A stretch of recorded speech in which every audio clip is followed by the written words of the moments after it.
Hello there, guys, gals, and those in between. Hope you all missed me as I missed everyone. I was busy, doing this video.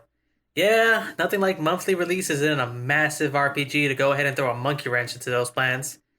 Also seems to fall into a bit of luck, because after getting this footage, Square actually announced a remaster of this game. Yeah, right as I was doing this. Funny enough. Don't worry though, we'll get to that remaster soon. So sit back, relax, pop open a beverage of your choice while we dive deep into the sci-fi RPG epic from Square known as SaGa Frontier. Now, if SaGa sounds familiar, that's because this is technically the fourth in the series. The romancing SaGa series being a series of Japan-only RPGs that will get ports many years later and fan translations throughout the years. Many Western gamers will probably have known it though by Final Fantasy Legend, a trio of critically acclaimed RPGs for the Game Boy, which are pretty impressive for limited hardware. Essentially, Square knew people would be more likely to buy a game called Final Fantasy Legend instead of its original title of Makai Toshi Saga, which according to Wikipedia, so take it with a grain of salt, translates literally to Warrior in the Tower of the Demon World Saga, which I hope that's correct because I just love titles like that. That's not the only connection to Final Fantasy that SaGa has though. The director of SaGa is Akitoshi Kawazu. He worked on the first two Final Fantasy games, with the latter being an inspiration for the series, mostly in the battle system being used. Besides that Final Fantasy connection, the other noteworthy thing from this game was that it had such a short development time, only a little over a year and a half on new hardware, which when you consider all the parts that go into a game, the music, the concept, art, coding, mastering, and like a million other things I'm forgetting, that's insane. And because of that, many things like musical tracks, quests, and entire storylines were cut to make the release. It's a miracle this game was even made. I keep running into those games that are miraculously made somehow. There's actually a dev room in the game where developers are like, I haven't seen my family in so long. I forgot what they look like. My blood is basically 90% coffee at this point. It's really sad that crunch is still a thing now, especially since it doesn't help anyone. It doesn't help the creators or the consumers because so many things had to be cut to get this Frankenstein's monster of a game working. Cuts that I feel diminish the overall experience the player can have. It's still really good, but there's many parts where I felt like it should have been more. The best place to start with any SaGa game is with the characters. As with other games in the series, you get to choose your character out of 7 this time, and then you get your party members either in storyline or you recruit them in various places, in this one the City of Scrap, to do so to form a party of 5. The first victim of these cuts though was the 8th playable character, the policeman Fuse. He actually plays a really prominent role in both Amelia and Red's story. The half-mystic Ellis almost had the same fate, which in my opinion she should have. Anyway, the characters are a mix of the classes that you can play in the game or recruit. First you have humans. They're the most populous of all the races and have the most recruitable characters out of the 4 races. 4.5 out of all the main characters are human. Humans level up by traditional means. Well, traditional in the sense of SaGa. Remember how I said Final Fantasy II shared some genetics with SaGa? This is seen in the battle system. For anyone who hasn't played Final Fantasy II, by the way, I love Final Fantasy II and that is a hill I am fully prepared to die on, just so you know. In Final Fantasy II, instead of something like defeating a certain amount of enemies allows you to level up and boost your overall stats, it's more like if you're using weapons then your strength goes up, using magic attack and MP go up. It's similar to what you would find in something like Skyrim for modern gamers. In Frontier SaGa, humans operate this way.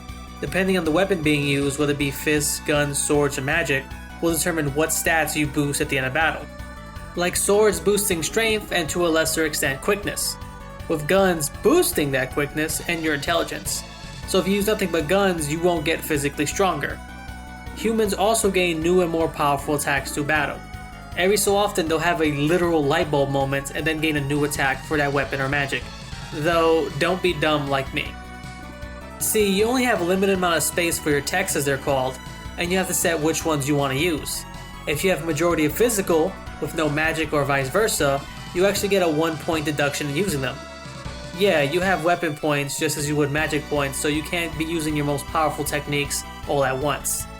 Anyway, if you have all your slots filled, you won't learn any new fist or sword techniques, because when you learn a new one, it fills an empty slot. The exceptions are magic and guns, as you learn those after battles. Similar to stat boost, it'll simply say, learn new technique. I haven't played this game in years, so my first playthrough I was stumped because I simply wasn't learning new techniques, but I was fighting more powerful enemies, so that put me at a major disadvantage. So yeah, you have to constantly equip and dequip your techniques for some weapons, which can be bothersome. Humans also have hidden values as to what weapons they're best at, but honestly, if you just go with a common sense approach as in, hey, I just met this dude and he fought with his fists, he's probably really good at throwing hands, you'll be alright for the most part. The final skill that humans can learn are evade skills. Rarely, if you have a slot open, a human character will go and evade a skill and learn it, like evade gale attack. These are pretty useless though, because of how situational they are, because you can auto-evade just that one specific attack. So unless you know beforehand what a boss might have, all you're really doing is just wasting a slot you can have for a much better technique. The next class is robots, and robots can only learn new moves via, well, fighting other robots. When you defeat a mech, you have the option of downloading its data to gain a new skill, which can range from attacks to even things like recharging yourself, evading general weapons, and more. If there's no skill to download, instead it just recharges your HP and WP, though you can only do it for one mech. So if you defeat like 4 of them, you can only download data from one, and it doesn't tell you if that one might have a skill. You either have to know or just guess, and it can only be downloaded to one time. So if you have 2 mechs in your party and defeat one, only one mech has the option to actually download data. Besides that, mechs get any and all stats from what items equipped to them. Unlike say humans that have 4 weapon slots, 4 equipment slots, and so on, for mechs, if you have 6 weapons, you can add on 6 weapons, though you don't know what stats will be boosted until you ultimately equip said item. Mechs also cannot learn magic and have to be healed via special mech items instead of your traditional cures. Mystics are the next class, and they're basically like elves in that most are pretty and live long lives.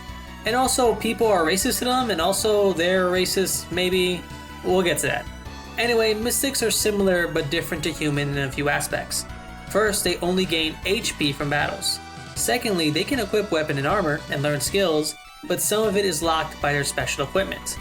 This equipment is mystic mail, gloves, and shoes, and if you attack an enemy that has low enough health, for most of these living beings, you will then eat that monster and gain its stats. So yes, there's something for you Vor fans out here.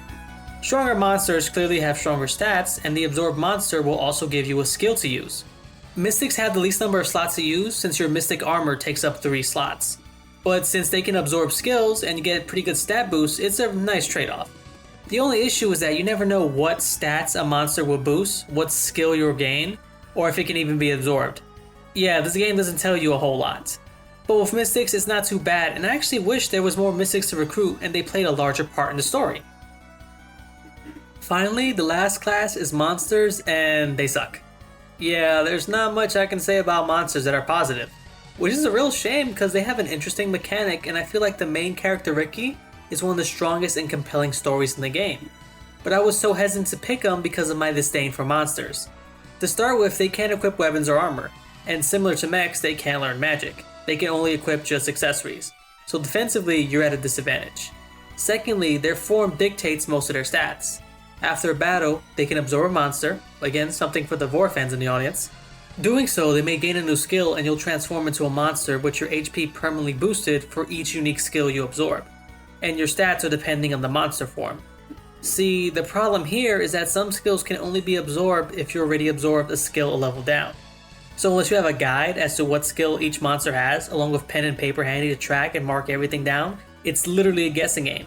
Do you know how many times I lost a great skill to get something like Fang and turn into a pig? I wanted to not absorb anything, but you need to absorb skills to boost your HP. It would be nice when you got to the choosing portion, the game would alert you to what skills you need and what skills you can get from a monster. This makes monsters being guide heavy where you need to know everything you're doing beforehand and is ultimately unfriendly to the players. Which is again a shame because the monster Ricky has, in my opinion, one of the best stories in the game. That's all the classes that the game has to offer. I usually just had human parties, maybe with a mech or a mystic tossed in, with a nice variety of different weapons. But it's honestly up to each individual as to what they want to do. So if you want to make a full party of monsters, I don't know why, heck, go at it. Now the characters themselves are pretty diverse in how they act and the overall tones of their story. The first is Red, who has blue hair. Okay, anyway, Red plays like a tokusatsu hero. For Western audiences, tokusatsu is basically a superhero genre in Japan. the most famous being Super Sentai, known as Power Rangers over here in the West. Red witnesses his father being murdered by an organization simply known as Black Axe, and before he himself is felled, he is rescued and given a suit to become a superhero known as Al Kaiser, which is a dope name. Anyway, Red can specially transform in battle into his hero form, gaining a massive stat boost, but there are conditions. The hero mode gains no stat bonuses after battle, and the hero's form stat boosts are dependent on your normal form. So you can't just transform all the time, you have to spend some time as normal Red fighting monsters. Second, a hero must stay secret, so if you're in a party you can't transform at all, unless they're afflicted with blind or knocked out. The exception is robots, because of course robots are famous for not being snitches. I believe that was Asimov's fourth law, a robot must never snitch. I might be incorrect on that. Now Red is focused solely on Black X, so we can't recruit some characters like Ricky, who's got a baby brain, because he knows nothing of Black X. And Red's story is one of revenge and justice. So depending on your main character, you'll be locked out of recruiting some other characters based on your motivations and actions. This is a feature I really enjoy and wish they put more time into it, honestly. There's also Amelia, a woman who comes home to see her fiancé murdered by the Joker. No, literally, there's a criminal called the Joker because he looks like the Joker from the playing cards. He also has a white face and green hair. I can already feel DC lawyers breathing down my neck, so I'll keep this quick. Amelia is framed for the murder, put in jail by her husband's best friend Fuse, and has to escape prison. Lucky for her, the warden's board is like, hey guys, scavenger hunt time, win and you get pardons.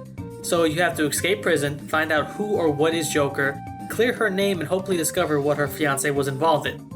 Amelia can also change costumes, from a bunny girl, a luchador mask, which is my favorite, and more. I just think it's hilarious what her standards were back then. We had 12-inch CRT TVs, the kind you had to smack to get a picture going every once in a while. The game also had a tight deadline, but what was a clear priority? Making sure Amelia had a sexy sprite. Oh yeah. Next is the Bard Lute. His story is, well, his mom kicks him out of the house and tells him to find a job. Hey, I did say this game had a short development time. They all can't be grand epic stories. And yeah, we'll get to how Lute was shafted later. The final human is Blue, the mage of the group.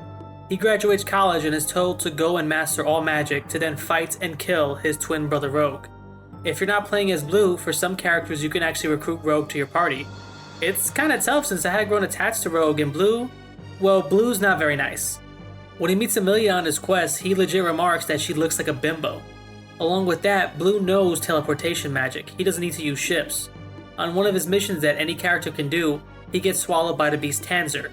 In everyone else's campaign, you acquire Feon, who's pretty great at fisticuffs, and your actions rescue everyone else who's been swallowed by the beast. But Blue? He just leaves. Teleports out. I got what I needed, I'm done. The rest of you can live your lives and die on this beast. His lack of compassion has actually caused many fans to think he might actually be the evil twin that you're playing as.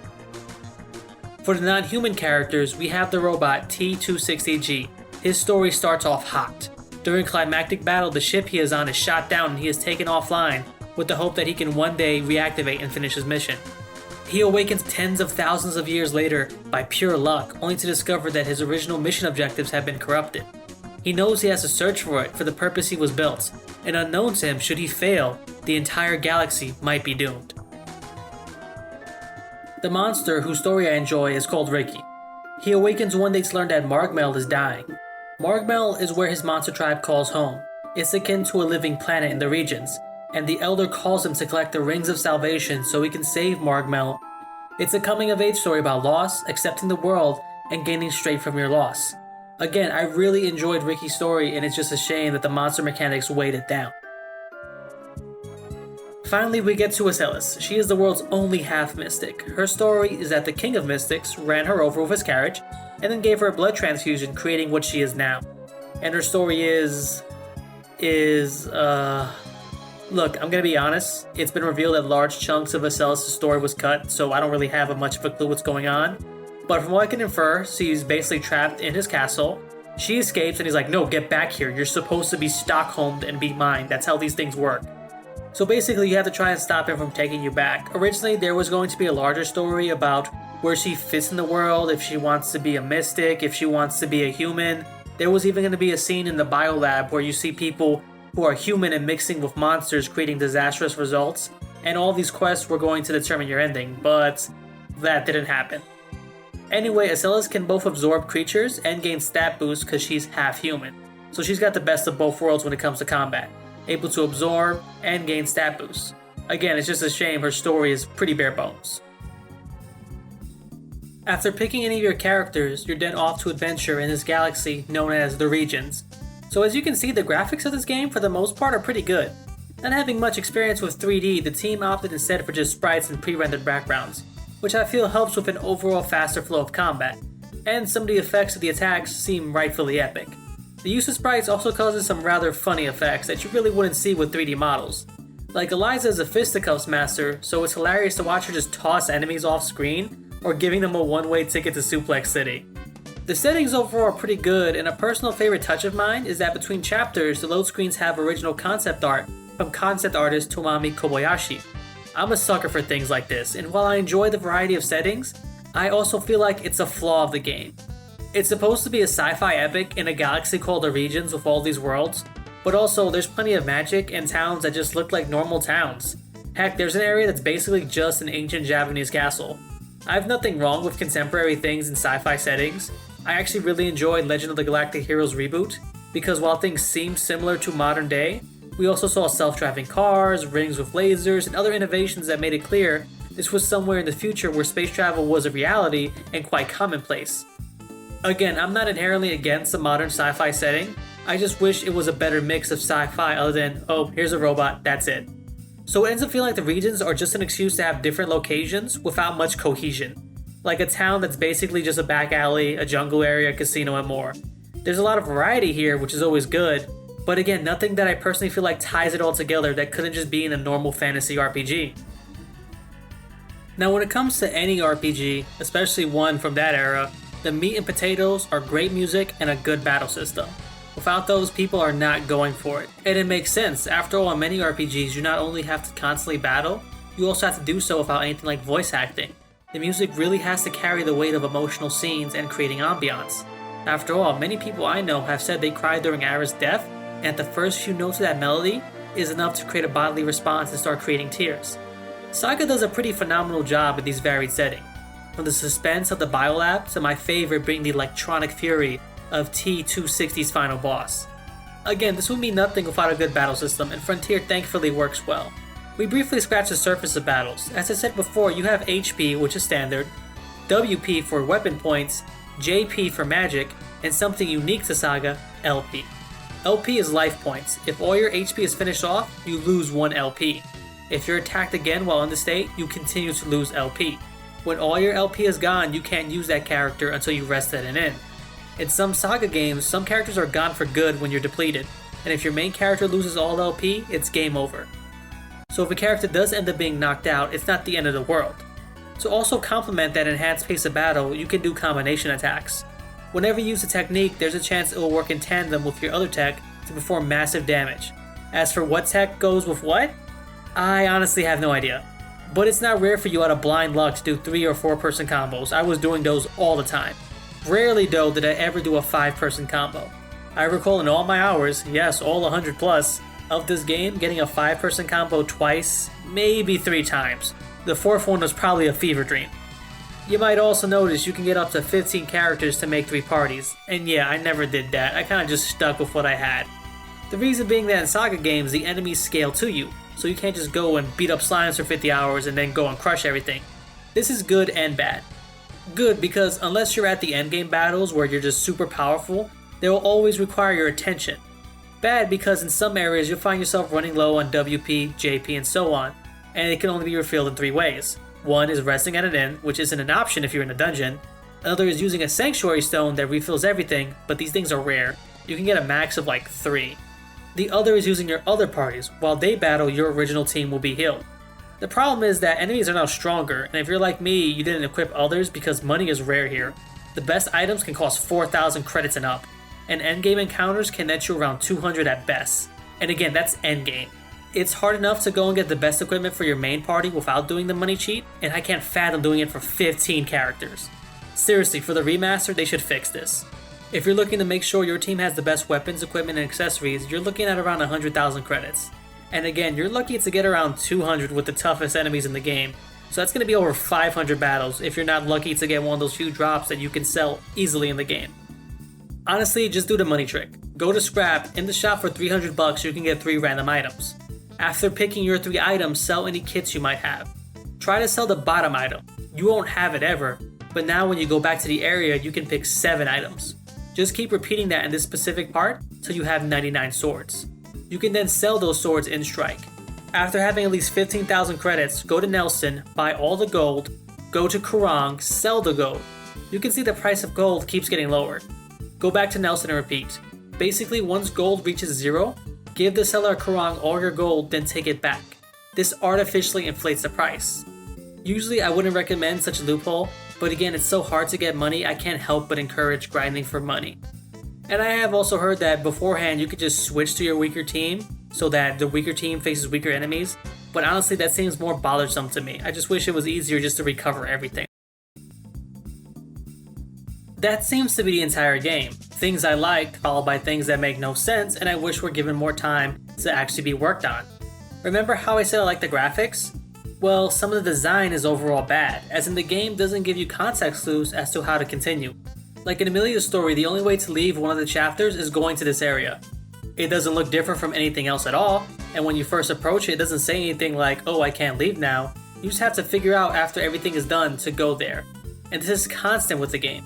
Sometimes the camera is so zoomed out, your best bet is hugging the parameter till you look your way to the next area.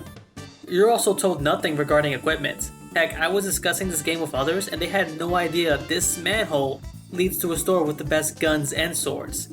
I also had no idea until Ellis' story that everyone can equip heavy armor. I thought only mechs and red could equip heavy armor, only to learn anyone can so long as they don't have a helm, gloves, or shoes. Now, I'm not against having secrets in the game. A secret I do enjoy is the Dream Super Combo, a powerful fisticuffs tech that is only achieved by having 4 specific attacks and having them equipped at the same time. The thing is, the DSC as it's known is a fun little add-on, while weapons and armor are crucial components of the game. Biggest thing though that I feel needed the most time to polish is the game's free scenario system, its selling point. It's where you can go mostly anywhere. Now that's really ahead of its time. Things like Skyrim and open world games that do that would be commonplace in a few years. The problem though is that so much content was cut that most of the time you can only go to dungeons in the game with other characters and that's it. So it's an open world system, but it's an empty open world. There's not really any quest for you to partake on. It's just go to a dungeon, level up, get stronger. Now I'm not asking for Skyrim quality here, but the fact that the only real quests you can do are the magic quests, it feels like a large but empty world. Yeah, you can go anywhere, but also really nowhere at the same time. So it doesn't feel like a unique system, but one that's not properly utilized by the characters or the game developers. When it comes to the characters themselves, I do have some complaints that some stories are better paced than others. Red's story is far more linear than most of the others because you're on a ship that you work in. But after you leave, you get to roam to find Black X bases. And the game actually gives you clever hints throughout your journey. Characters you met earlier like Fuse and Mahan is a clear sign like, hey, maybe I should go back there. Or in Kyo, you see a monk you were chasing earlier go into an empty house. Again, showing that there's maybe more than meets the eye. Ricky is the same in that Mei Ling tells him where the other rings might be, so your path is clear but there are obstacles in the way. So those two are good. But yeah, Ellis is terrible at this. After being free and visiting her home, you're attacked by the Mystic Lord's Knights at random preset locations. Now you might think, oh okay, this encourages you to go and explore the world, but you're wrong. See, you can't just go out to one of those preset areas to fight them. No, because it's randomized where they show up.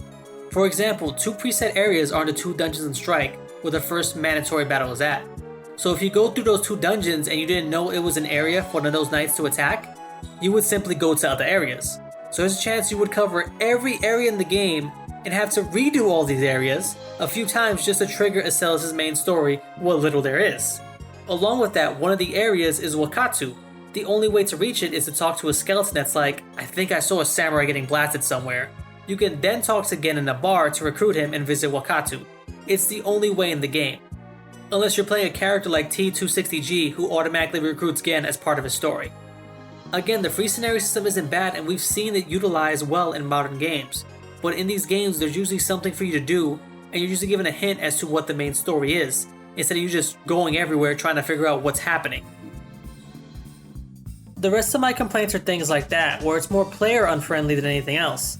And I can't blame QA because again, they were on such a massive deadline, so of course things were going to slip through like cheap death traps.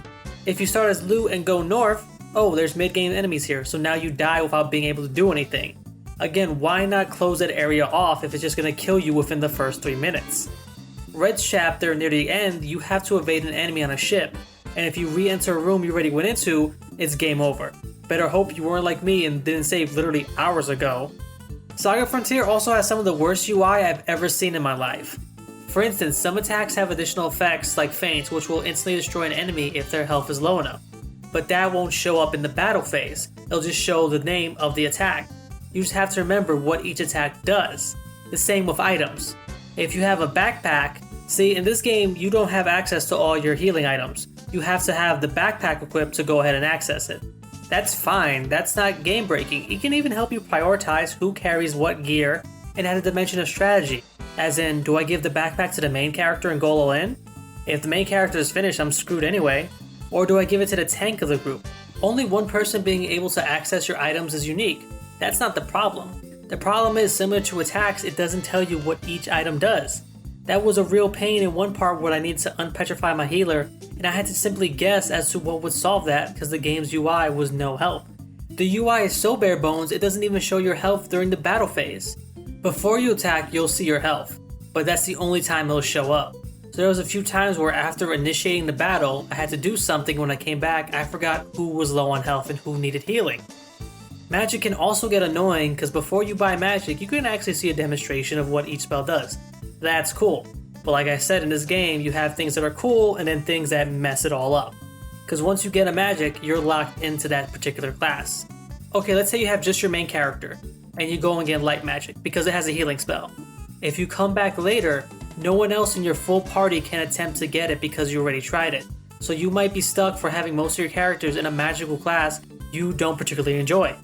This makes literally no sense because as the robot, since robots can't use magic, the humans and mystics just go in and get the magic while you wait outside. I don't know why everyone else can't do that. This screwed me over in Red's playthrough because I got Mind Magic, which has the best healing spell. It self-heals for massive amounts and cures status effects. I got it when I only had him in the party, so every other member that I got later was locked out of getting one of the best healing spells.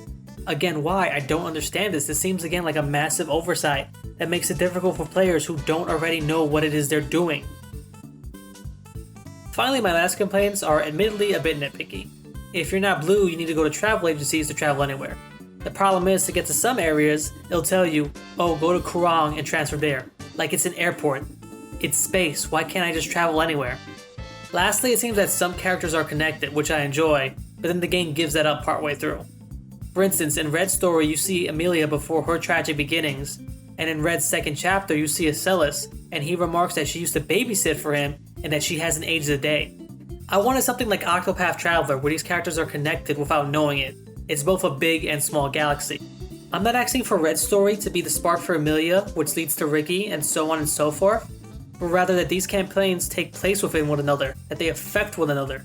And you do get bits of that, like in Amelia encountering Lute's final boss. But a lot of these stories are disconnected.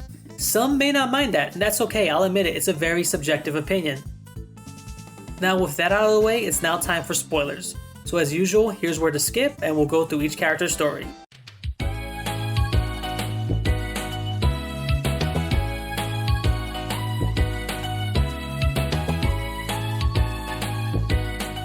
With spoilers out of the way, let's start off with the story. Before you start, the game actually asks you for your blood type and your sign. Don't worry, it's not hitting on you. Basically, like signs in Eastern countries, blood types are like horoscopes, with different types supposedly having different personality traits. And like our newspapers have horoscopes for our astrology, they have horoscopes for your blood types. What effect this has on the game? No idea. I researched and couldn't find anything. It also tells you to make a system data and hold on to it. Basically, every time you finish a game, it'll go ahead and save it.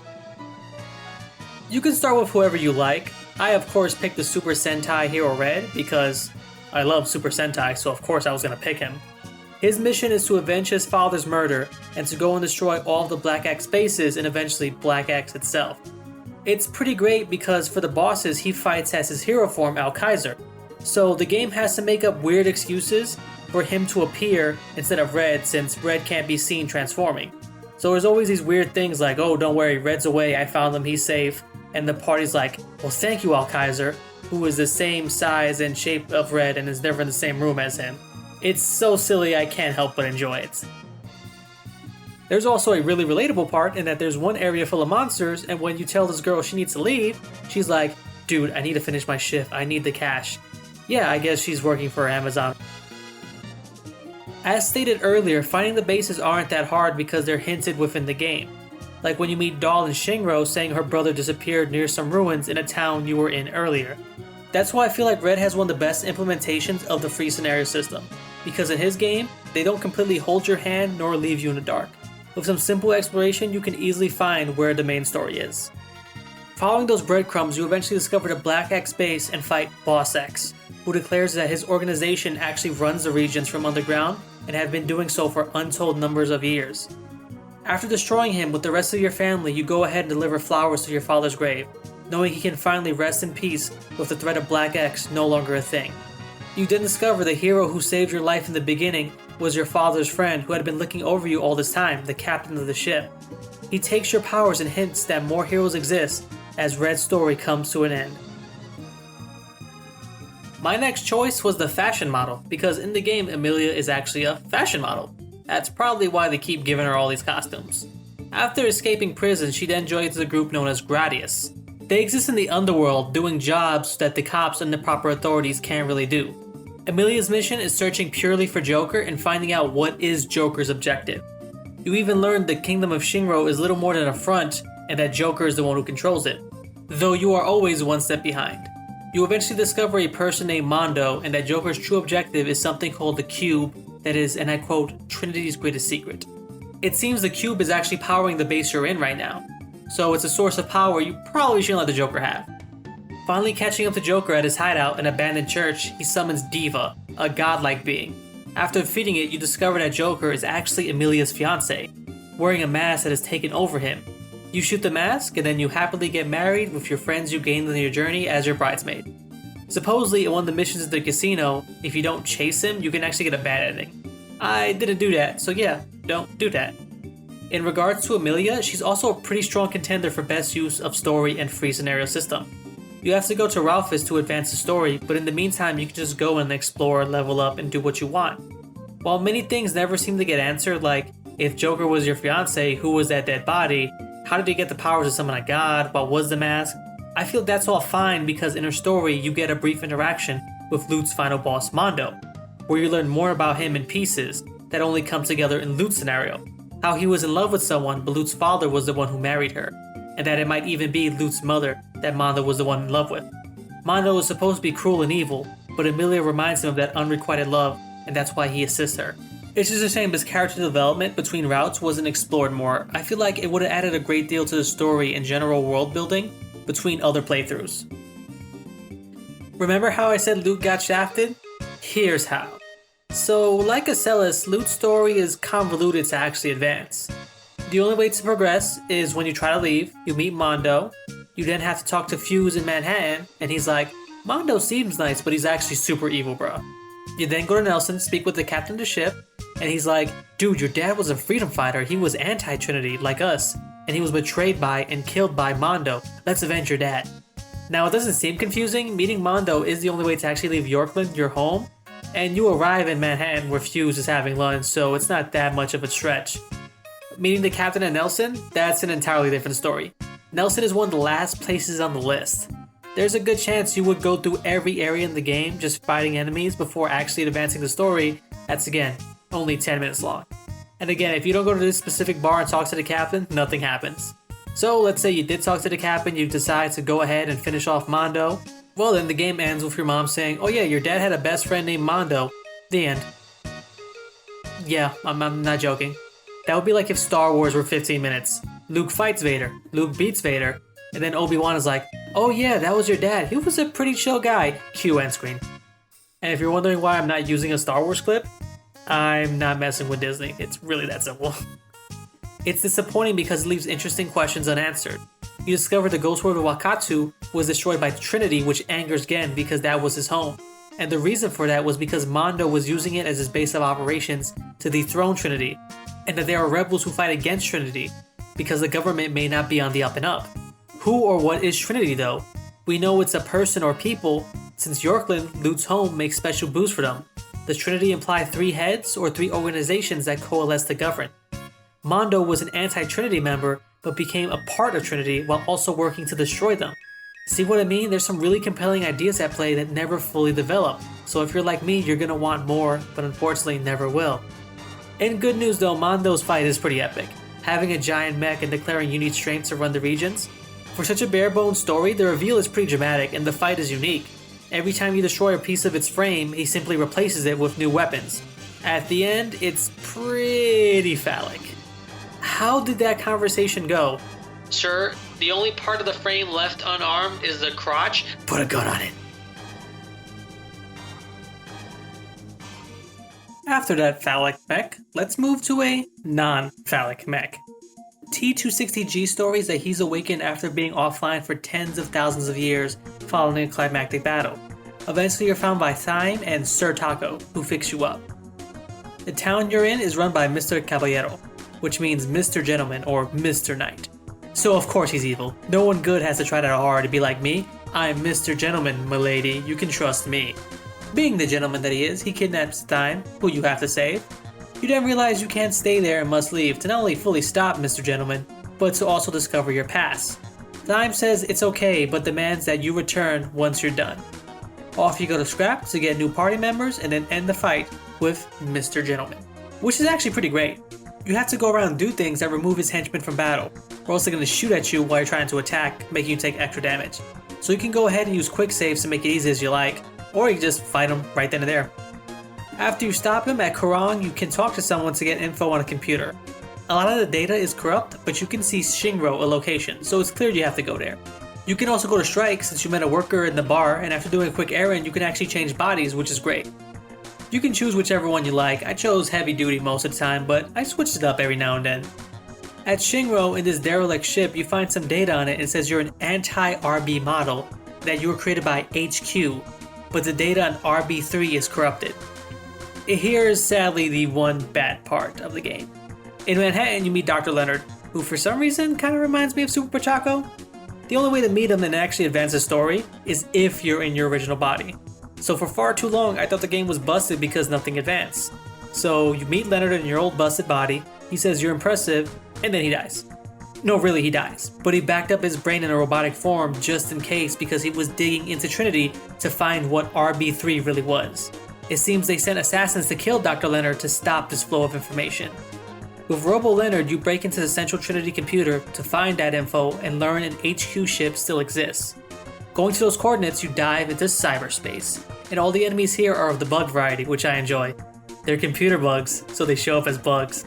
Like, it's so lame, it's such a dad joke, but I can't help but find it hilarious. Every time you defeat a bug, it actually restores parts of the system. That's actually pretty cool and unique. And going to the core, you find info on RB3. It was the third in a series of weapons that can destroy the entire regions. And T-260G was created to destroy it, the only being capable of doing such a feat. To make matters worse, the reason that Trinity killed Dr. Leonard was because once RB3 sensed T-260G, and sensed that it was looking for it, it activated. It seems Trinity knew any knowledge of it was so dangerous, it would tie up any loose ends. Needless to say, T-260G's story is great because it's pretty fleshed out in relation to the world. Rushing to this giant battleship comes another terrible part. Basically, T-260G can enter into the mainframe, hacking into it, built to do just that to get into its core.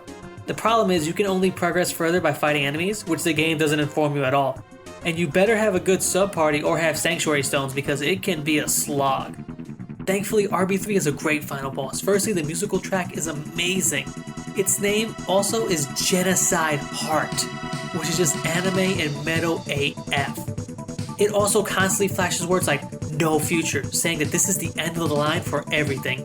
It even warps to different settings. At the end, even a church as if it thinks it's a god there. Honestly, this is my favorite final boss in SaGa Frontier. It might be in my top 10 of favorite JRPG boss battles.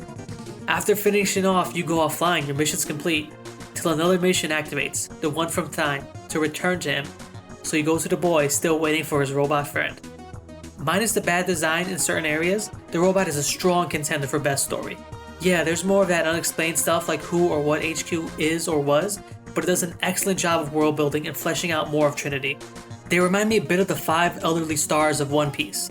The heads of the world that decides who or what needs to be known, even snuffing out those who might disrupt peace to the regions, disregarding laws that they themselves put into place, all for the sake of their justice. Honestly, T260G, as I said, is a strong contender for best playthrough in this game. While I preferred Ricky's more, I can definitely see why someone would prefer the robots. Though, if you're like me, it's gonna spoil you and you're gonna be disappointed with some of the other stories that we have to talk about. With highs, there must come lows. So now for the opposite of the robot, it's time for blue. Time to learn magic and kill your brother. The interesting thing is that Rogue will have the same stats you do, and if you die, you just resurrect, and you can actually lose this fight and play the rest of the game as Rogue. Though if you beat it as blue, you get a stat boost, which doesn't happen to Rogue. You will also now know life magic, and the game ends. No, it tricks you like that. It says game over, but then it continues on.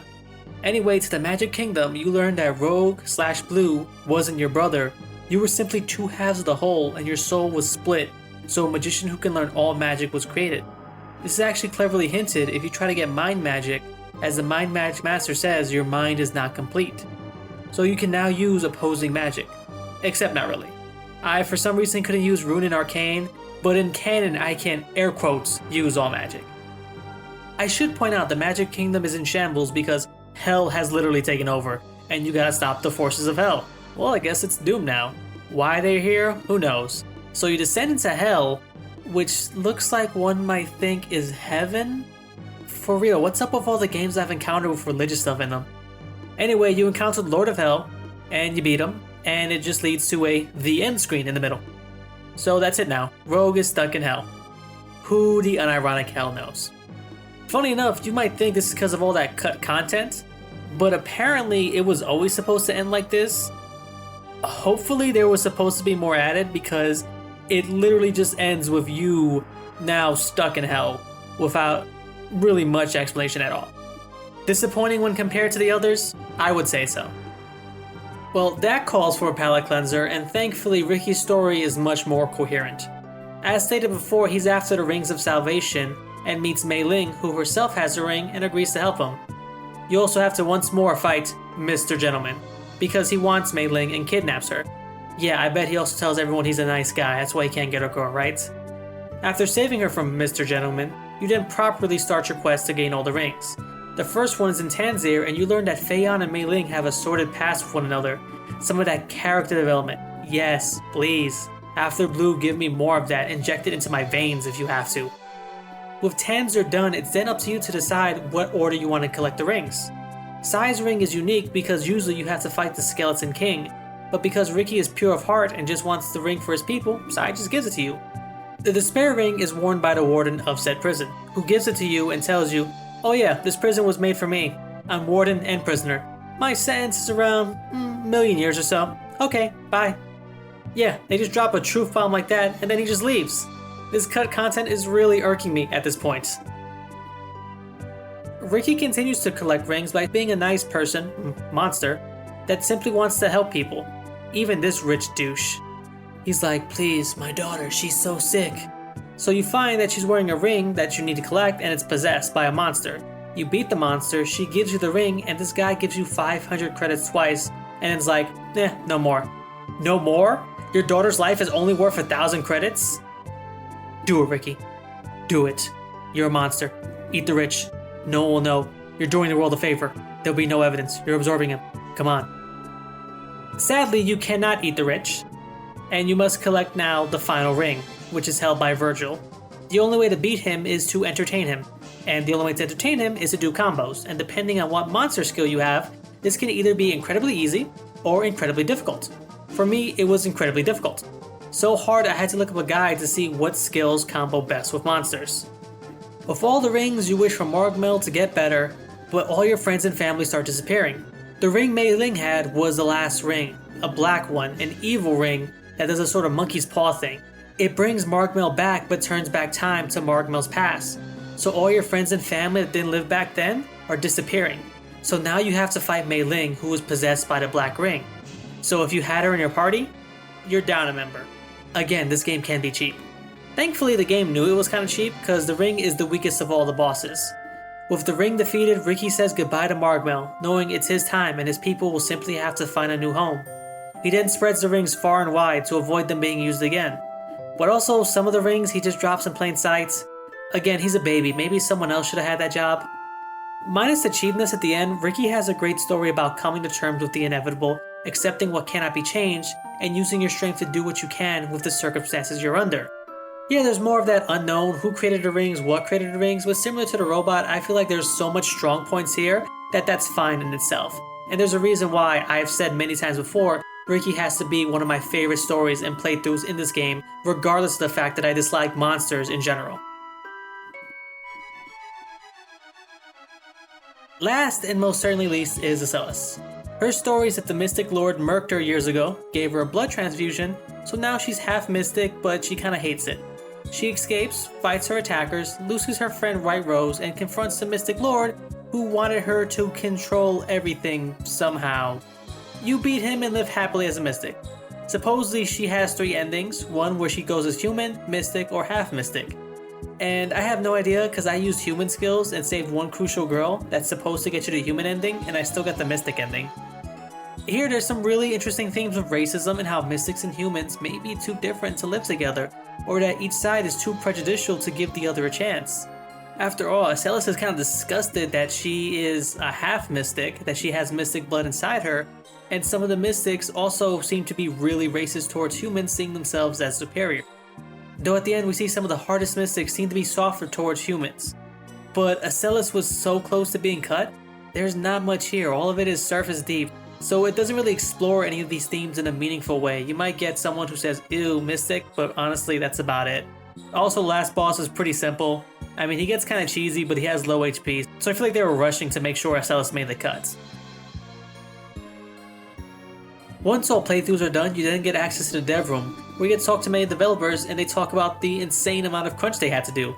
And you can then fight all the final bosses again as the last party you had.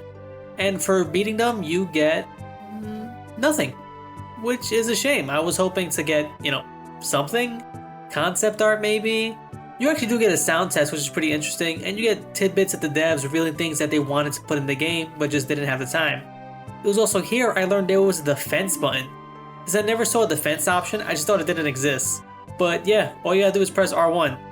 Not that in my opinion it really matters. If I knew that, I would just use it for the final bosses because many do have animations that show them charging up for a really damaging attack. But that's about it. So yeah, no prize except the fact that you did it, so an imaginary trophy if you will. Though when I was young, I would come here just to fight Genocide Heart at times just to hear that kick-ass theme song. Cause yeah, this was an age before YouTube. But that's really the end of the game. Now it comes to the most critical part should you get this game. Well, I'm playing an emulated version because a fresh copy costs like $300 and I'm telling you it ain't worth that. Thankfully, as I said earlier, Square recently announced a remaster of this game due this summer for all current and next gen, well more like current and past gen consoles at this point. Not only making it more aesthetically pleasing, but also adding story elements like how Ellis' campaign was supposed to play out. They're even including Fuse's cut campaign. If they add in the rest of the cut content for all their characters and fix some more annoying parts of this game, then for sure get it, because at that point it will be a 5-star classic in my personal opinion. If they don't do all that, well who knows, we just have to see how much of the game they actually go and improve on. But if they do the bare minimum like the last few SaGa games they remastered, with a price tag around $30, I'd say get it. Or if you're hesitant, wait till it goes on sale. After all, you do have a few months till it actually comes out. If you do pick it up, expect a long game. Check out some of these game times. Sure, sometimes I was busy and had to do something else, but do expect to spend over an average of 100 hours on this. And if that remaster does add in all that cut content, even more. I honestly feel like there's a great game here that simply needed more time in the oven to not only complement the good parts, but to remove some things that ultimately hindered the experience the player has. We will have to see this summer if we can enjoy the Frontier as it was rightfully intended. And I am hoping that we can get that 5-star classic, even if it did take us more than a decade. But as they say, good things come to those who wait. Well, guys, gals, and those in between, that's the end of SaGa Frontier. I hope you enjoyed watching this massive video as much as I enjoyed making it, and I hope you've noticed the improvements I've made as of late. I did promise to go ahead and do better every video, and I try to keep myself to that word. If you enjoyed, you can go ahead and subscribe, like, comment the video, share it, or even hit that little bell so when my next vid drops, you'll be notified instantly. I do have a Patreon if you want to support. There are no goals yet, but I do plan on adding those. And I have a Twitter where I usually just try posting nice things and funny memes, along with some updates. Again, that's totally not needed. If all you did was simply watch and that's it, that's more than enough. And I sincerely hope you enjoyed this video. Now for what's coming up next, it's going to be Frontier 2, which I legit have never played, so it's going to be a fresh experience with no nostalgia goggles on. Hopefully it shouldn't take 2 months to do. Well, here's hoping for that. Is it going to top Frontier? Will Square actually allow it time to bake in the oven? We'll just have to go ahead and see.